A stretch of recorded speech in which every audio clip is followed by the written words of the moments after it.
The word of God is alive and powerful, sharper than any two-edged sword, piercing even to the dividing asunder of the soul and the spirit and the joints and the marrow, and is a critic of the thoughts and intents of the heart. All scripture is God breathed and is profitable for doctrine, for reproof, for correction, for instruction in righteousness, that the man of God might be mature, thoroughly furnished unto all good works.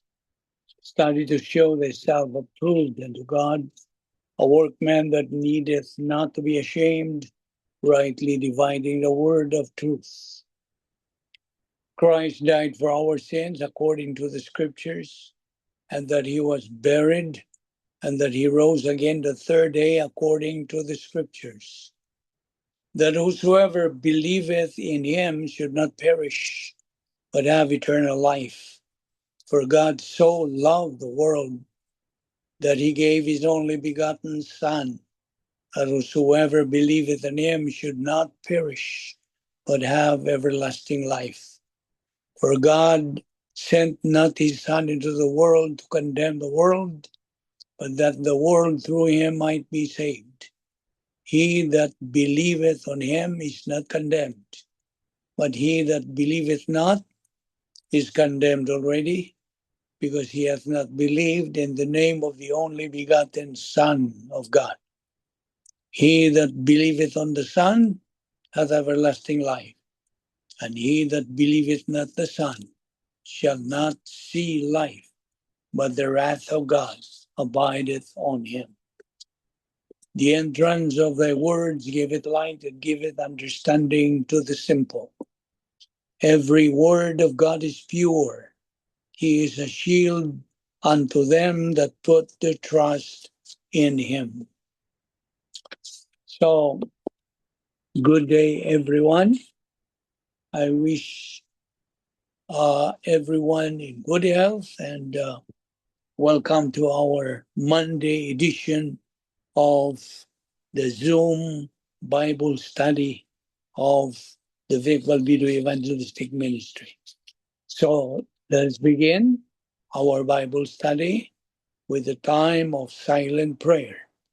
And this opportunity gives you, as a believer in Jesus Christ, the time that you can ensure that you are in fellowship for the teaching of the Word of God. Remember the very principle of 1 John 1:9. If we confess our sins, he, God, is faithful and just to forgive us our sins and to cleanse us from all unrighteousness.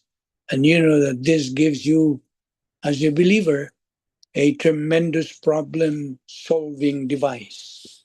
You can use it before the teaching of the Word to guarantee that not only are you in fellowship with the Lord, but also to guarantee that you can understand by means of the Holy Spirit the teaching of the Word of God that we are about to face.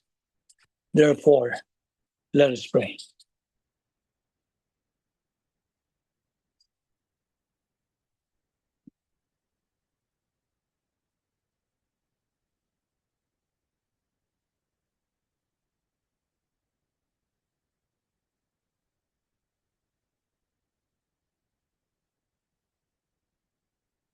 Heavenly Father, we thank you for your faithfulness to your word. We thank you, Lord, for this privilege of gathering ourselves together in fulfillment of your command that we have to assemble ourselves as your children in order to study your word. We are gathered here once again for the purpose of listening and assimilating your precious word. We now pray that God, the Holy Spirit, will enlighten us on the subjects that we are going to take up today. We pray that you give us the necessary concentration and focus to your word with an open mind. All this we ask in Christ's name. Amen. 7 things that we believers in Christ must remember every day God is our Heavenly Father. The Lord Jesus Christ is our Savior. Heaven is our eternal home. The Word of God, composed of 39 books of the Old Testament and 27 in the New Testament, a total of 66 books, and they are our guide in our Christian life. Every believer in Christ is our family. The good news of salvation, the gospel is our message, our destiny and goal is maximum glorification of God. Now we have been saved by grace alone, through faith alone, in Christ alone, through the scriptures alone, for the glory of God alone. Now we have benefits and advantages and privileges that we acquired right at that moment. We believed in Christ as our Lord and Savior. We became children of God. We were imputed eternal life by God. We were imputed God's perfect righteousness. So with our Lord Jesus Christ's perfect righteousness, making it a double portion.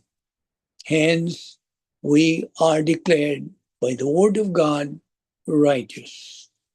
We were baptized by God the Holy Spirit that put us in union with Christ forever. And we have been declared born again. We are now called believers in Christ. Our names can now be found written in the Lamb's book of eternal life, never to be blotted out. We are now citizens of heaven. Heaven is our eternal home. God is now our Heavenly Father. We became the children of God, John 1:12. We were entered into the protocol plan of God. We are now justified, no longer condemned, no longer judged. We became the church, ecclesia in Greek, which means the called out ones. And as church, we belong to the mystical body of Christ on this earth. And once this body becomes complete, then God is going to rapture it, harpazoed, in the twinkling of an eye. 1 Corinthians 15:52. And we became recipients of 39 irrevocable absolutes. We were sealed by God the Holy Spirit. We are now called saints. We are forgiven and cleansed of the unpardonable sin. Okay, now let's start with you, unbeliever. My friend, unbeliever, you listen. This is the gospel we are going to discuss with you. And one man mocked, one man believed, one man finished it all. So there were 3 crosses that day. Not one, 3. On one side, a man who rejected. On the other, a man who simply believed. And in the middle, the Lord Jesus Christ. Now, both criminals were equally guilty, and they were dying. Both were face to face with the same Savior. But only one said, "Remember me." And that was enough. He said, "Remember me." Not a lifetime of works, not religious effort, not promises to do better, just faith. He believed. And so our Lord Jesus Christ responded immediately, "Today you will be with me in paradise." That is grace. No delay, no probation, no earning it. because the work was never theirs to do. It was his. While one man kept looking at his circumstances, the other looked to the Savior. And that changed everything. This is the heart of the gospel. Salvation is not about what you do for God. It is about what Christ has already done for you. The cross was not a suggestion, it was a completion. It is finished, paid in full. So today, the question is not, are you doing enough? The question is, have you believed? Because one man did nothing and gained everything. That's not religion. That is grace. Now, here's something I would like to leave to you. Words to live by. One day we will close our eyes to time, but open them to eternity. Now, the truth divides people, right? These things we are talking about in our ministry is the truth. Okay? The truth divides people. The more fundamental the truth, the deeper and wider the division. The goal of Christian preaching, the goal of presenting the gospel, the goal of the church is not just to open the door so wide that we can suck everybody in and make them feel comfortable. The goal is to preach the truth to as many as possible so that we can sort out the true from the false. Now, the living word of God. Who is the living word? The Lord Jesus Christ. The written word is the Bible. Okay? The living word worked for Christ, and it will absolutely work for you, believer. I'm switching just very quick. It absolutely will work for you, believer, fellow believer. In Matthew chapter 24, verse 35, it says there, heaven and earth will pass away, but my word will live forever. Hebrews 4:12, the verse that we always verbalize before we start our Bible study, the word of God is alive and powerful, and it is everlasting. It will be with us in heaven. Can you now see how vital it is for your life as a believer? In Matthew 11:28-29, God's word says, come to me, all you who are weary and heavy laden, and I will give you rest. Take my yoke upon you and learn from me, for I am gentle and humble in heart, and you will find rest for your souls. You see, the Lord gives us three mandates and an amazing promise in this scripture. Come. See, that's the invitation. Come, take, learn, find rest. We are to focus on Him and use His divine provisions. We are to take on the mindset of Jesus Christ. How? We learn from Him. And if we use our volition to choose to do this, He promises us tranquility and relief from the burdens of life. The earthly ministry of our Lord Jesus Christ gives us the template. You know what's a template? A pattern to live the Christian way of life. Our Lord Jesus Christ took 30 years to develop the template, and 3 years to demonstrate it.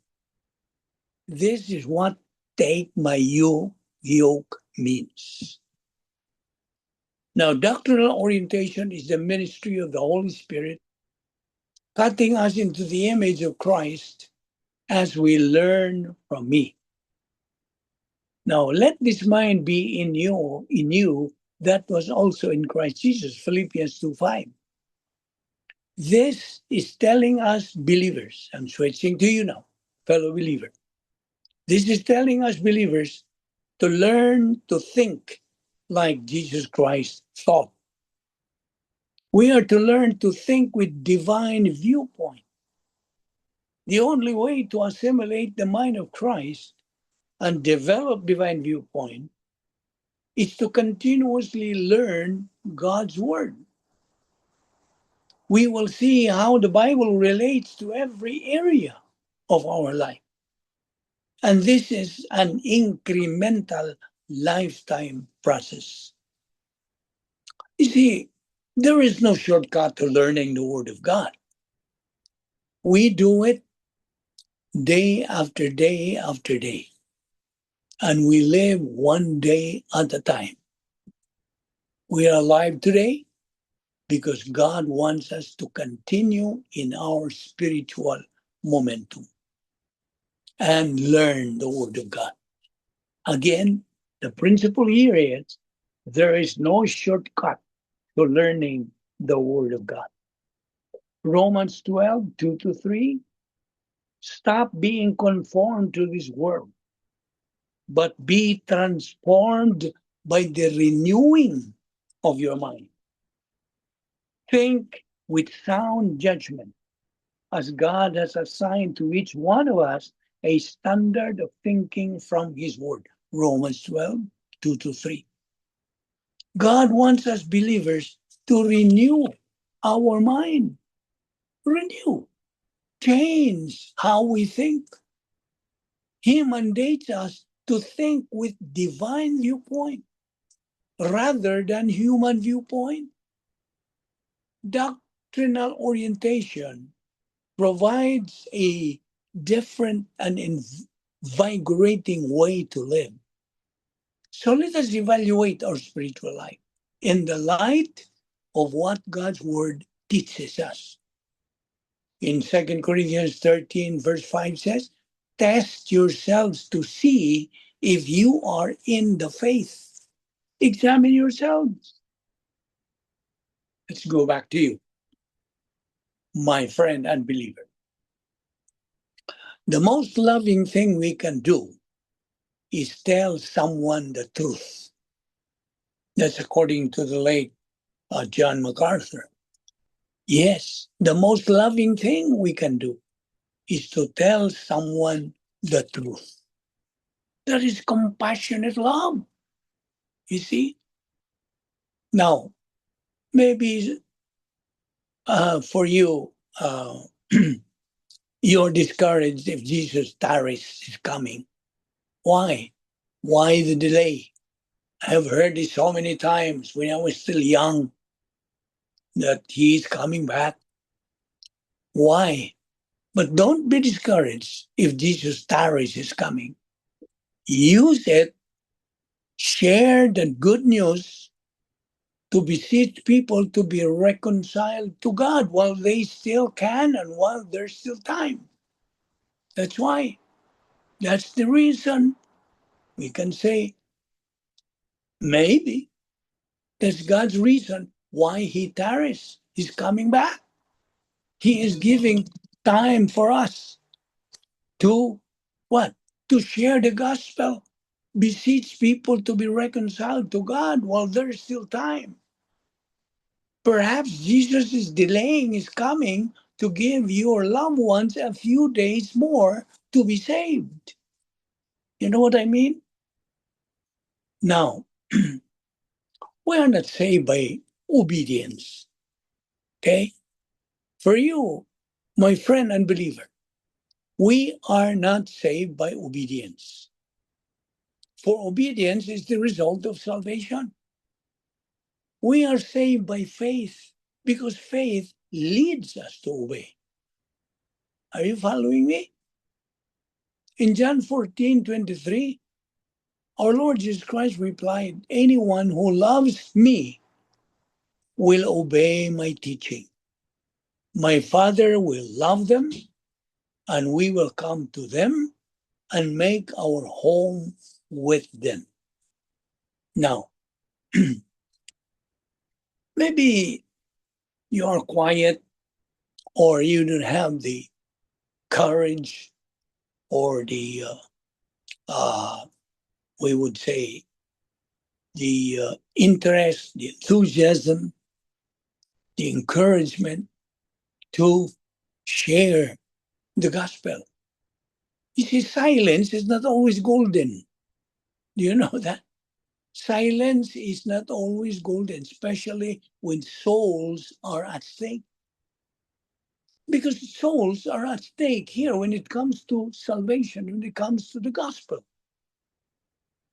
God did not save us just to stay quiet, but to become vessels of His truth, of His grace and salvation. Every day, people are searching for hope, for peace, and a way out of darkness. Yet many believers remain silent, quiet because of fear, shame, or comfort. You see, the gospel was never meant to be hidden behind closed lips. We are called to be bold. See, we are called to speak life and to share the saving power of the Lord Jesus Christ while there is still time.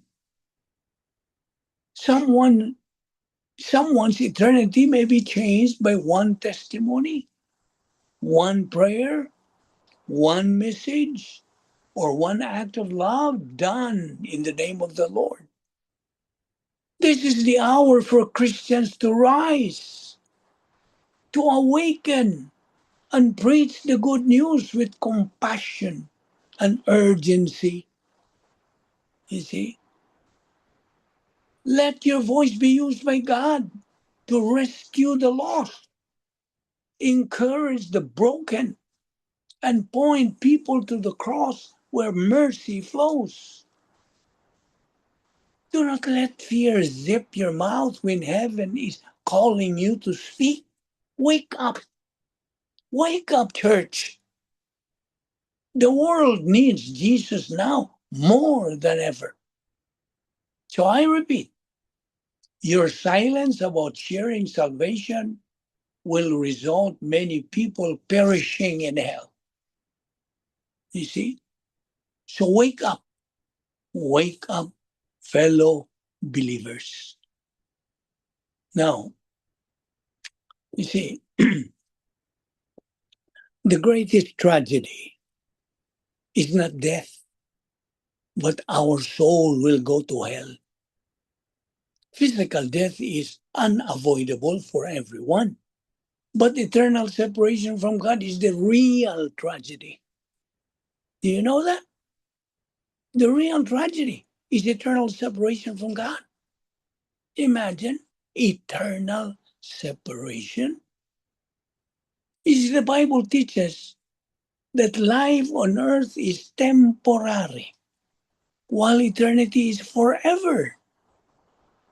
That is why the most important decision a person can make is to believe in the Lord Jesus Christ as Savior. Through Him, we receive forgiveness of sins and the promise of eternal life.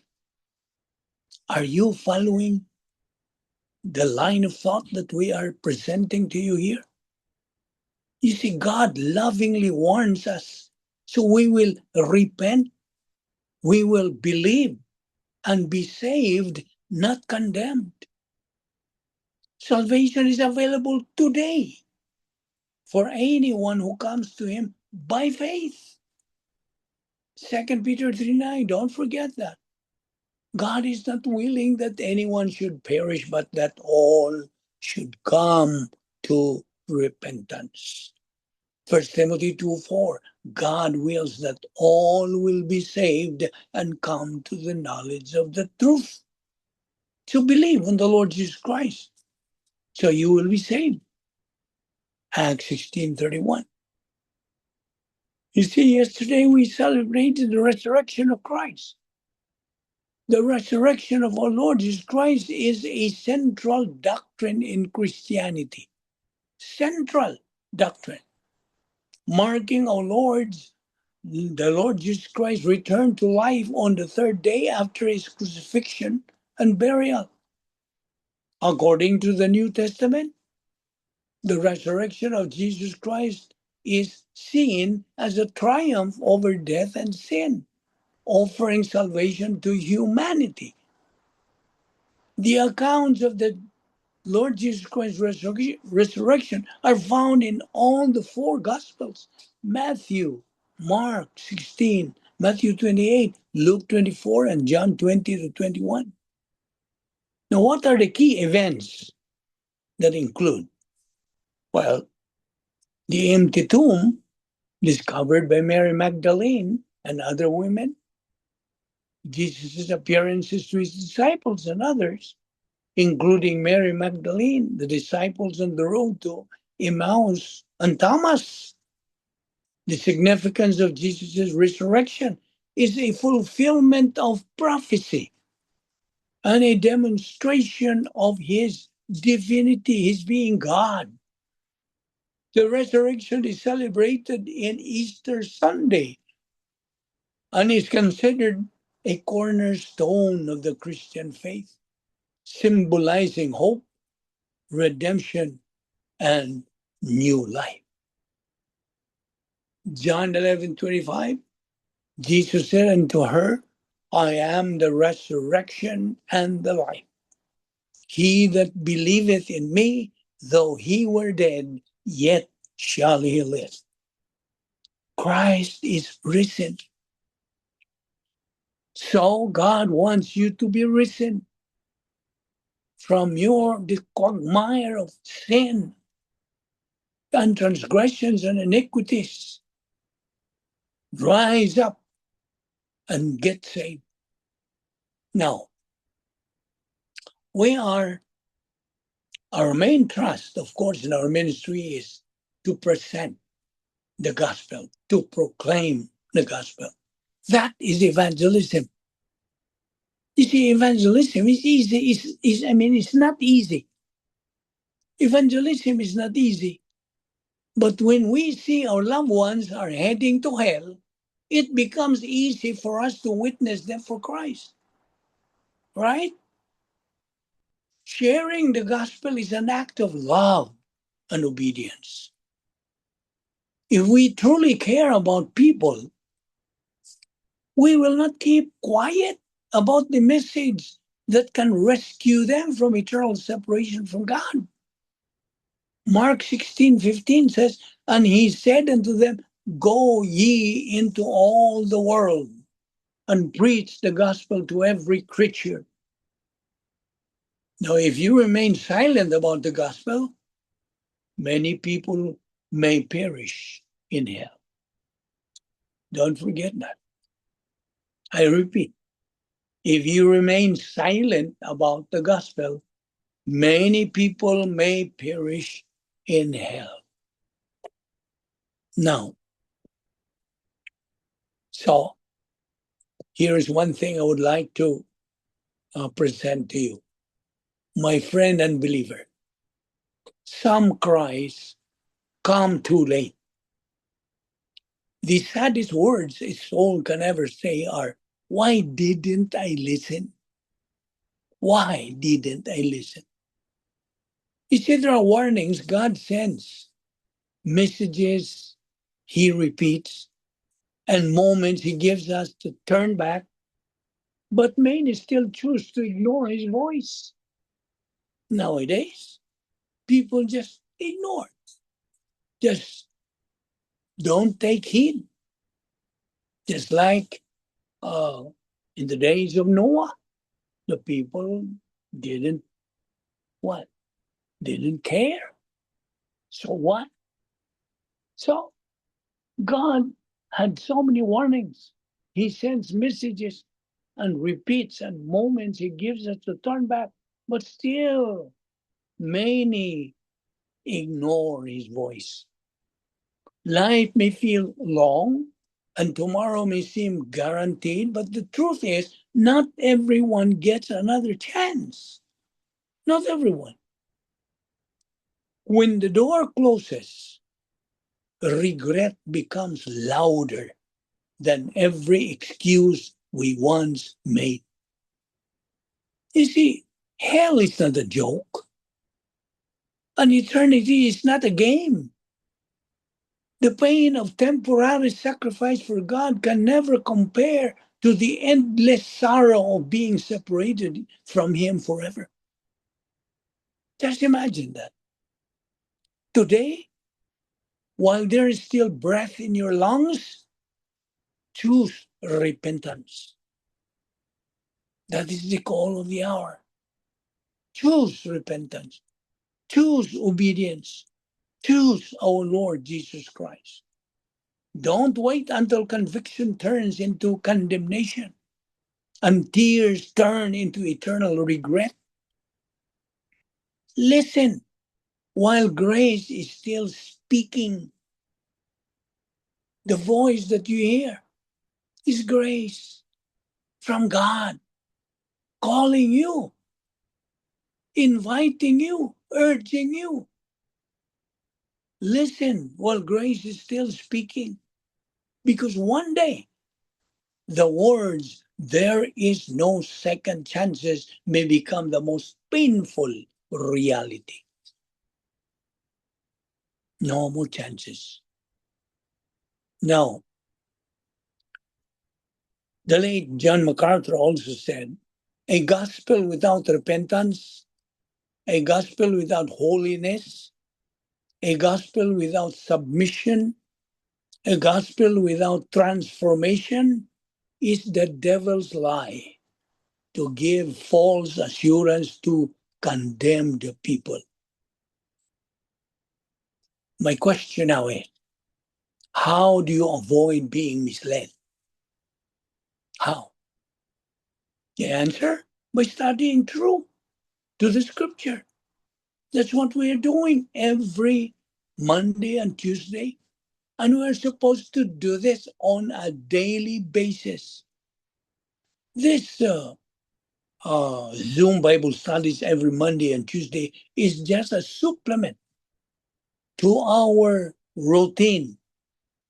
Our routine as believers is to study God's Word on a daily basis, not on a weekly basis, not on a monthly, the Word is yearly.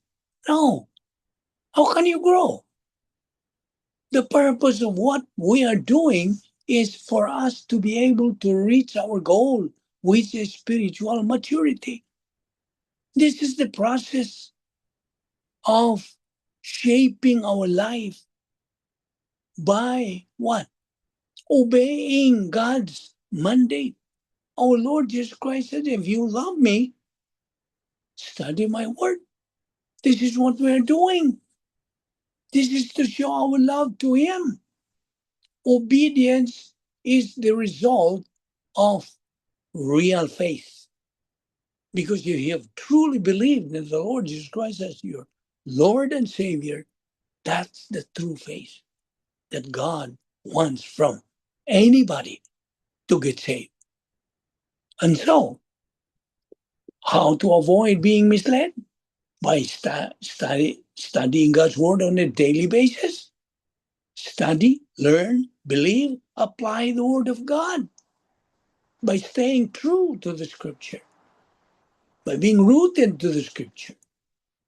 3 questions to ask yourself. What do I believe? Why do I believe it? Where is it found in the Bible? These are the 3 questions that should prevent you from being misled by deceptions and lies of Satan. Okay, let's go back to the resurrection of our Lord Jesus Christ.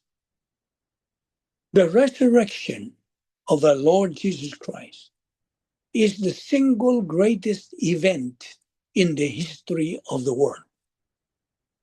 It is so foundational to Christianity that no one who denies it can be a true Christian. That's true. Jesus Christ is Lord. Sin is not harmless.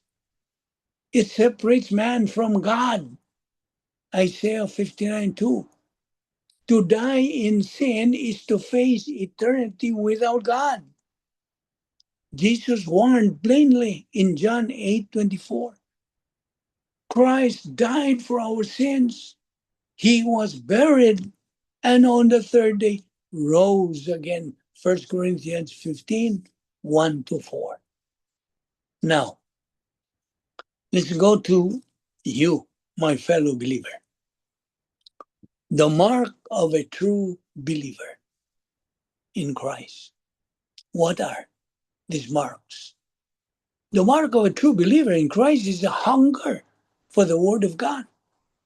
Are you hungry? Do you feel the hunger in your inner self? That's why this is God's call for everyone, every believer. You must have the hunger for the Word of God, a hunger for the mind of Christ. 1 Corinthians 2:16. It is not enough for us to have bread. We don't live by bread alone. We live by every word that proceeds out of the mouth of God. Matthew 4:4. You see? Your love for God is not tested until He takes everything from you. Do you get it? Your love for God is not tested until He takes everything from you. When your health fails, okay? When your dreams crumble, when your loved ones depart, in that moment, can you still say, Lord, I praise you? You see, that is how to test your faith, your love. Now, G.I. Packer once said, to know that nothing happens in God's world apart from God's will may frighten the godless, but it stabilizes the saints. All these world's religions are based on human achievement. That's true. It's all based on human achievement. But biblical Christianity alone recognizes divine accomplishment, the work of Christ on humankind's behalf as the sole basis of salvation, not human achievement, but God's work, God's achievement. Now, well, here's one thing I would like to discuss about the Bible. The Bible was written by 40 different authors over a period of 1,500 years, yet it tells one cohesive story from Genesis to Revelation. Jesus Christ reigns as Lord and Savior. Now, when it comes to religion, particularly in the Roman Catholic Church, the Roman Catholics, not to put them down, okay? Like I said, I have so many friends, I have loved ones who are Roman Catholics. We love them. That's why we care for them. Not to what? To let them go to the lake of fire. That's why we are presenting the gospel. To prevent them from going to the lake of fire and be redeemed from their miserable condition of being separated from God. God wants to reconcile through the mediation of our Lord Jesus Christ. He is the only intercessor, okay? The mediator between man and God. The Lord Jesus Christ came to mediate, to reconcile us to God, because we have been separated because of the original sin that we gained from our original parents, Adam and Eve, you see, for disobeying God's mandate to eat the fruit of the tree of the knowledge of good and evil, and so they fell. And so we belong to this generation of Adam and Eve, fallen race. And so the Lord Jesus Christ came down to reconcile you, unbeliever, to God. Are you following me? This is the reconciliation process of our Lord Jesus Christ coming down to earth for you, man, for you, unbeliever, to be reconciled, be restored back into the arms of God. And so the Roman Catholic Church, let's go back to that subject. Roman Catholic Church has refused to submit itself to the authority of God's word and to embrace the gospel of justification taught in Scripture. They refuse to submit itself. And it has set itself apart from the true body of Christ. It is a false and deceptive form of Christianity. And so these are things that you must realize, you see. Okay, for you, fellow believer, Bible doctrine is your life. Let me give you a statement that is the most offensive claim, okay? Yes, we consider it the most offensive claim that can be made in the realm of religion. This is the most offensive claim that can be made in the realm of religion. Here it is. There is only one God. There is only one Savior. There is only one true religion. There is only one holy book. There is only one gospel. There is only one way of salvation.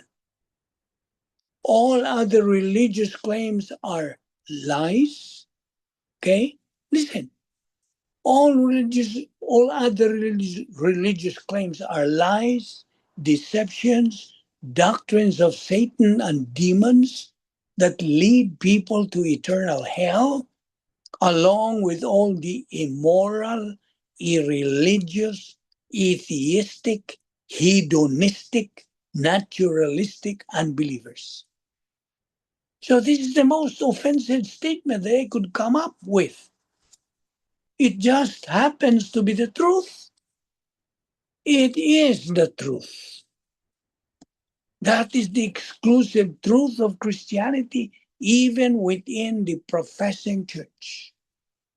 Any deviation, listen, any deviation from the true gospel of grace is a damning lie to be cursed. We understand why the world rejects this. It is, however, a very sad day when people inside the church, even the evangelical church, begin to reject this. It is really sad. Now, for you, fellow believer, there are 5 signs, that prove you are walking with the Holy Spirit. We are supposed to walk with the Spirit. Walk in the light. Walk in love. Okay? Now, how do we walk in the Spirit? By being filled by the Holy Spirit. And how are we being filled by the Holy Spirit? By using God's provision of confession. When you confess your sins directly to God the Father, you are acknowledging that you are a sinner, you have just sinned. God is faithful and just to forgive you if you acknowledge, you see. The key there is acknowledgement, your admission, you see.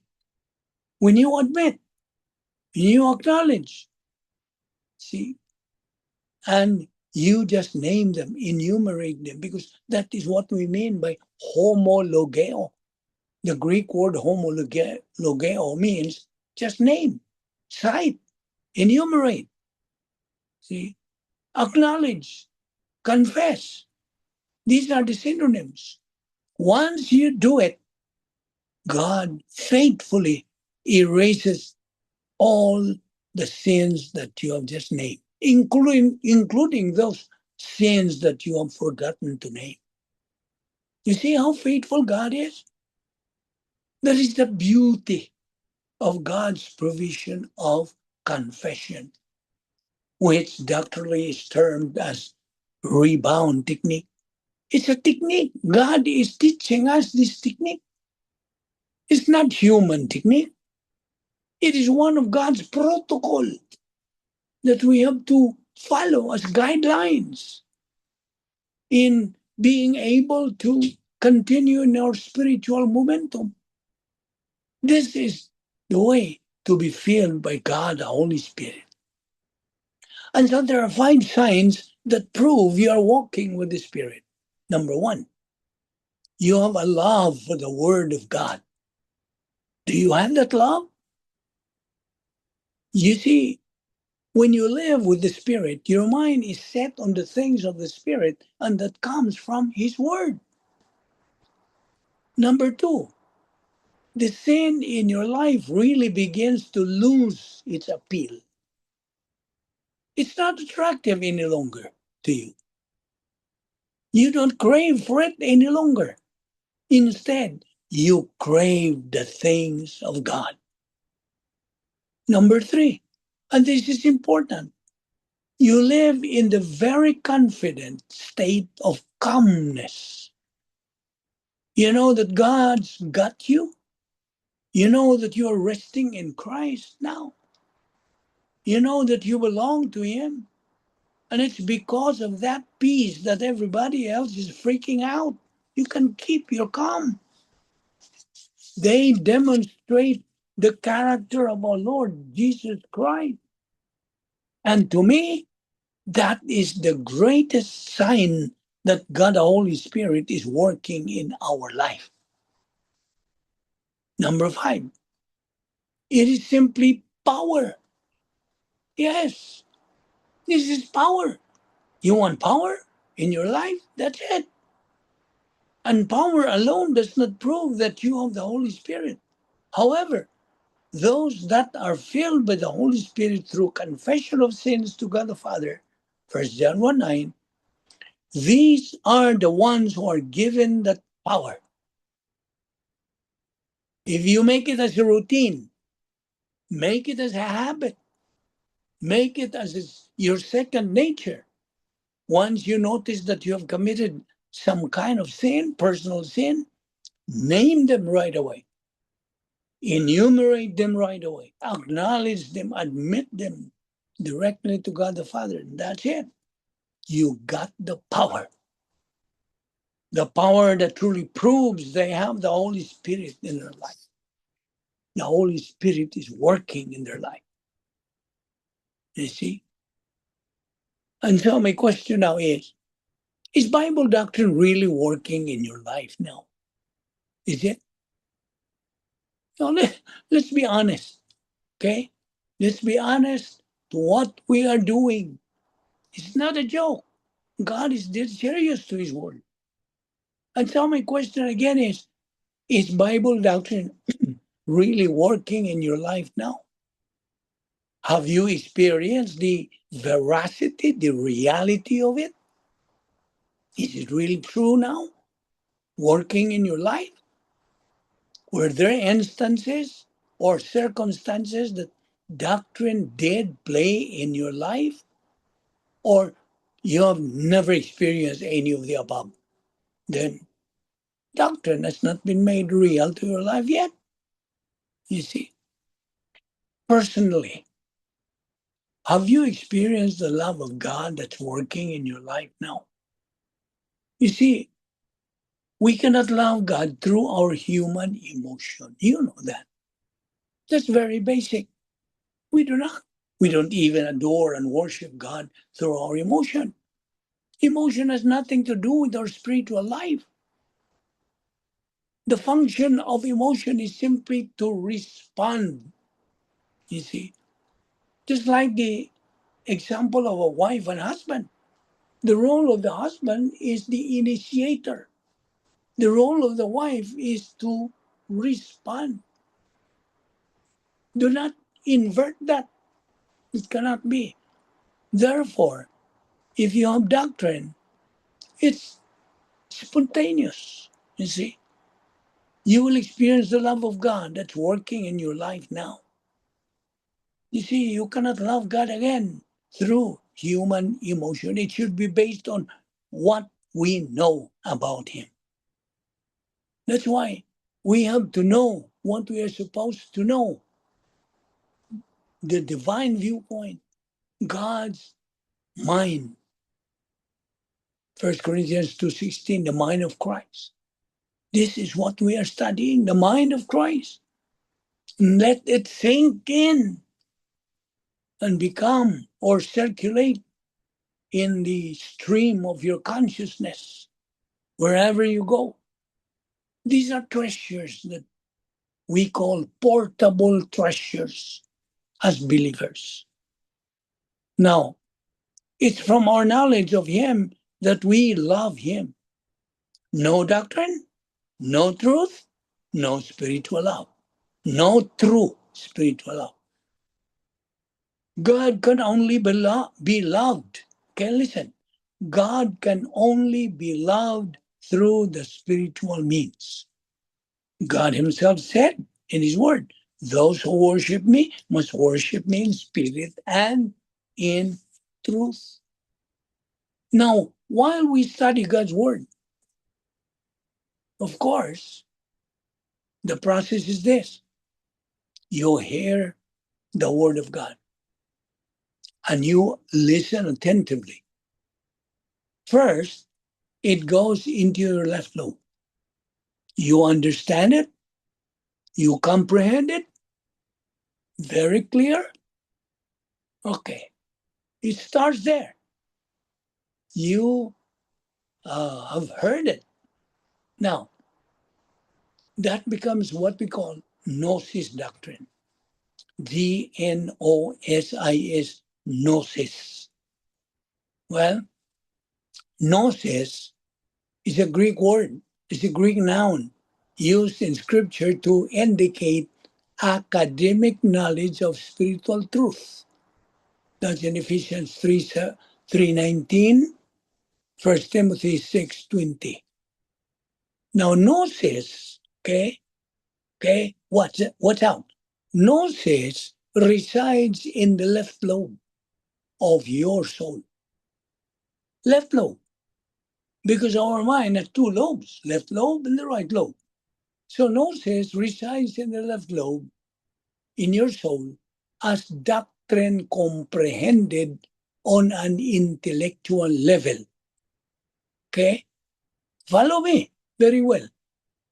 Now, this academic knowledge alone is without spiritual benefit. None. That's in 1 Corinthians 8, 1-2.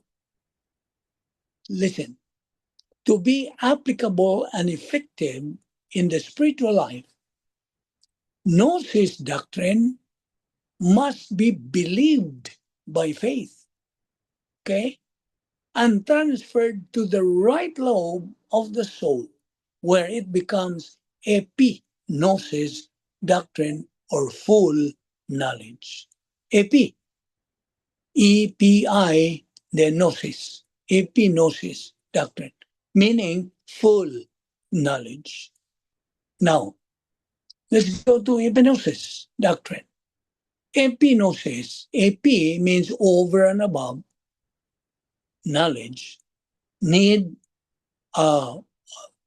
used in scripture to indicate full knowledge of spiritual truth, a genuine understanding beyond that which is purely academic. That's in Romans 10:2, Ephesians 1:17, Ephesians 4:13, Philippians 1:9, Colossians 1:9-10, 2 Peter 1:2-3. Now, epignosis also described as metabolized doctrine, is biblical information that has been believed, accepted as truth, and is therefore applicable to the Christian life. See, it's now applicable to the Christian life. Doctrinal information communicates to the believer, communicated them, correction.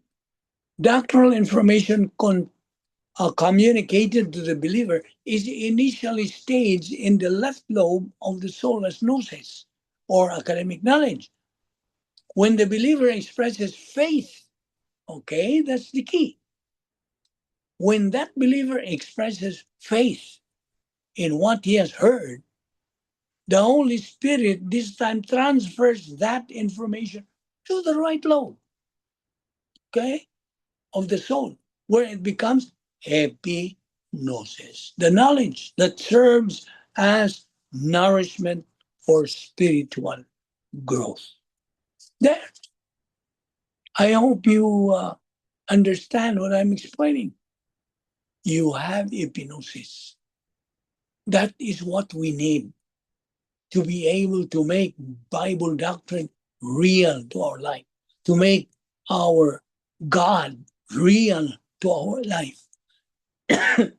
See, now, okay, last time we were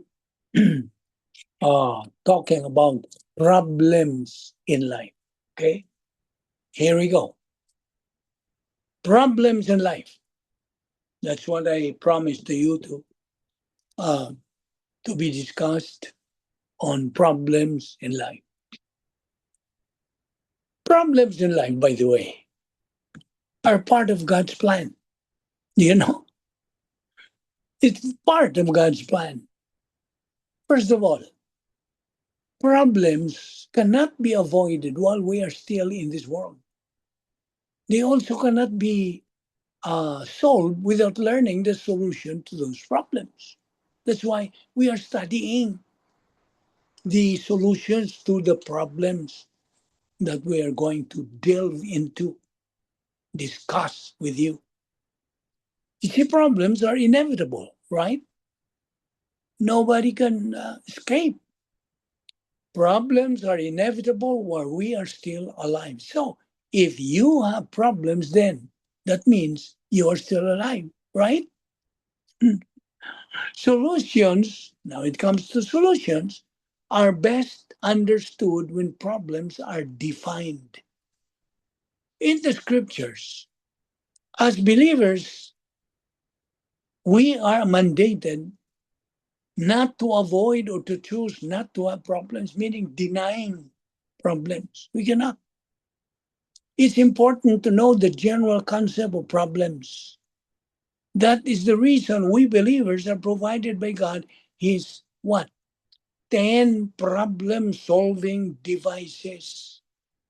There are two classifications of problems. Okay? Now, number one, categorical problems. These kinds of problems are being spiritual when we become carnal. That's a problem, right? Of course, that is a problem to us believers once we become carnal through our volition. Nobody has forced us to become carnal. It's we ourselves who make the decision. That's why man is always a product of his decision. That is the decision to become carnal. And so he has that problem. That is the categorical problem. Let's go to the second. The second kind of problem is functional. This is the problem of modus operandi, our failure to execute the protocol plan of God. Of course, once we become carnal, it's hard for us to execute. It's not even hard, impossible to execute the protocol plan of God for our life. Why? Because we are out of line, you see, out of the plan of God. Therefore, We become the product of our decision. Now, categorical problems, let's go back, are problems that are related to sense and emotion. Okay? So, categorical problems are problems that are related to sense and emotions in the life of the believer. Once emotion dominates our life, always remember the biblical principle human solution is no solution. Only divine solution is the real, genuine solution. That's a principle from the Word of God. And so, like I said, once emotion dominates our life, that is a problem.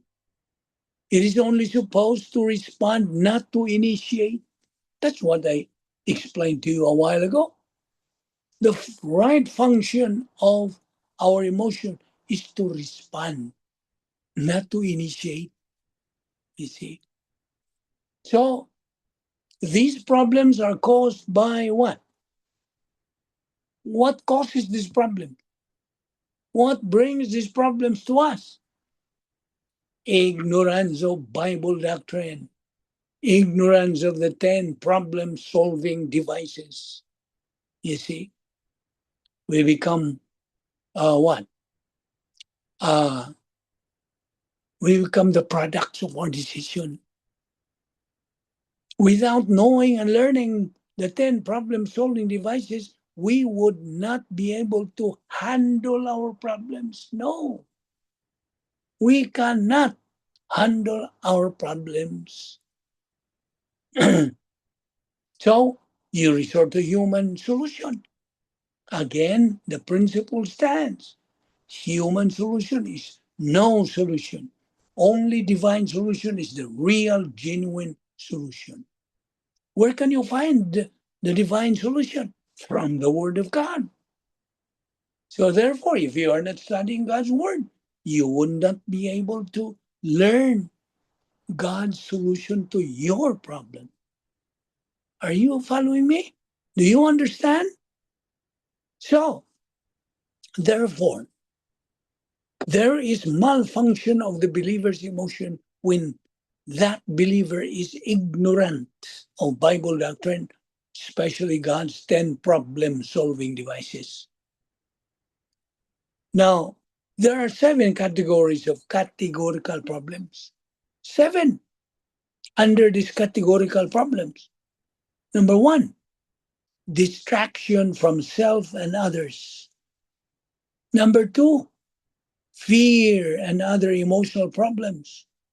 Number 3, rejection. Well, you are rejected by your friends, by your loved ones. Number 4, death and dying. This is a problem, correct? Number 5, timing. Number 6, promises versus integrity. Number 7, old sin nature and fragmentation of trends. Now, let's go back to the first of the 7 categories of categorical problems. Number 1 is distraction from self and others. There, you are distracted because of our arrogance, you see, because of others.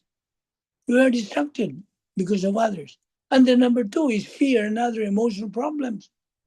You see, the Old Testament believers who conquered fear, who were they? You remember? Moses in the Red Sea. Who else? David when facing Goliath. Who else? Abraham when he was mandated to slaughter or to offer Isaac, his son. You see, they were able to suppress, they were able to conquer fear. Why? Because they have Bible doctrine. And number 2 is rejection. You are rejected by your friends, rejected by your loved ones. And then the 4th is death and dying. This is really a big problem. You see. And then number 5 is timing. Promises. Number 6, promises versus integrity. And number 7, owns the nature and fragmentation of trends. Now, we, of course, it's already time for us. And we will continue this next week on Monday edition next week. We will discuss about these problems of life. And we just hope that you will be with us. Stick around and you will learn more Bible doctrine from the Word of God.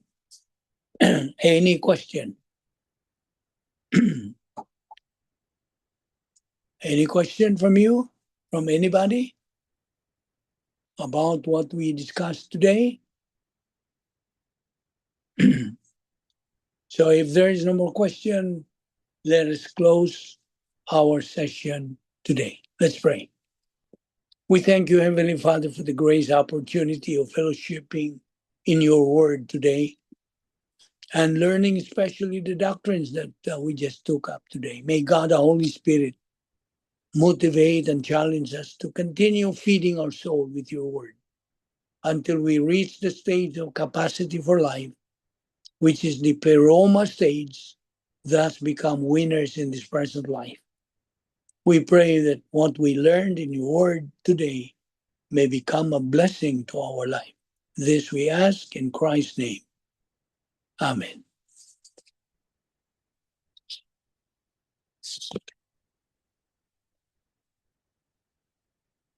Thank you, Rumbek. Okay, thank you, John. Thank you, Robert. Okay, goodbye. Bye. Bye.